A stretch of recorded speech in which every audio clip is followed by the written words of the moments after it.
За дуучин Баяр цэцгийн Тэнгэрт харвсаад хэмээх дууг захиалсан. Тэгээд дуугийн зааж бий. За дуу фа минорын дуу. Ийм ингээд энэ дээр нэгдүгээр ладан дээр хороо хаалттай фа минороос тоглоно. За арай амархан тоглох үднээс капо нэгдүгээр ладан дээр хийгээд фа минорыг ми минор руу тоглож шүү. За тэгээд дуугийн дагаад тоглочих. Дуу 4-4 хэмжээгээр тоглогдно. 1 2 3 4 үеийн цогцолтой тоглогдно гэсэн үг.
За дуу иймэрхүү байна.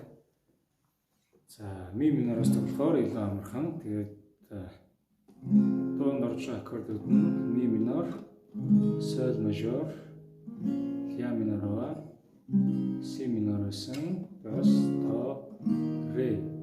До мажор, ре мажор гэсэн. За ингээд энэ дэ аккордуудаар тоглогдож байна. За хэмжээ 4-4. Доош 2 паузтай тоглоно. Дээшээ 3 удаа, доош 1 удаа.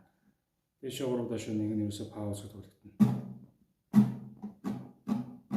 За ингээд тоглож байна гэсэн үг. За тэгээ бичлэгийн үзэл дуугаа дагаад тоглож ийлээ. Ойлгомжтой гэж бодож байна. За тэгээд дунд дисциплин явсны дараа энэ ми минорт дуусан хата энэ доосээ таваад тэгээд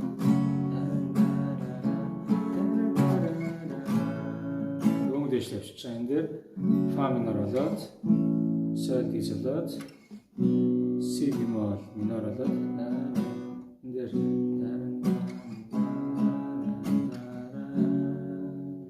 до минор, фа минор. Тэгээд си бемол минор. За ре диез мажор, соль диез мажор, си бемол минор, до минор, фа минор. За энэ хөл аргалаар энэ тэмдэглэлээр тоглогдож байгаа. За тэгээд зарим газар цохилтон бүтэн тоглогдно, зарим газар цохилт хуваагдаж байгаа. За тэрийг ерөөхдөө бол дуу дагаад тоглох боломжтой. Хуваагдана гэдэг нэр, хуваана гэдэг нэр бид энийг хэлж байгаа юм л да.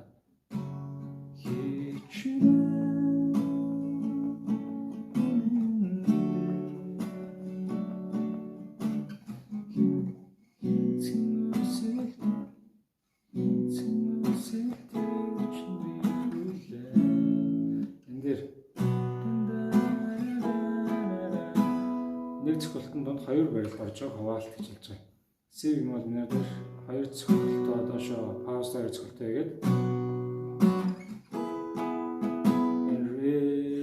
ре диез дээр дэш ороо доошоо нэг үлцээсээ тоглож нэг гэсэн. За энэ хаваалт зарим газар ийм хаваалтаар тоглож байгаа гэсэн. За тэгээд дуу ерөөхдөө ойлгомжтой байгаах гэж бодож байна. Тэгээд бичлэгээ үзээд дагаад тоглосоорой. Ойлгохгүй юм бол дэш асуугаарай. Тэгээд энэ өнгөөр ингээд дуулахад ерөөхдөө хоолойн чинь өнгөнд жоохон доор байх юм бол капого ахиулаад 3-р лад, 5-р лад, хэддүгээр ладан дээр хийсэн болно. Тэгээд өнгө дэвшилж байгаа гэсэн үг. Тэгээд хоолойныхоо өрхөд ямарт өнгөнд тааруулаад дуугаа тоглож болно шүү. За тэгээд амжилт хүсье, баярлалаа.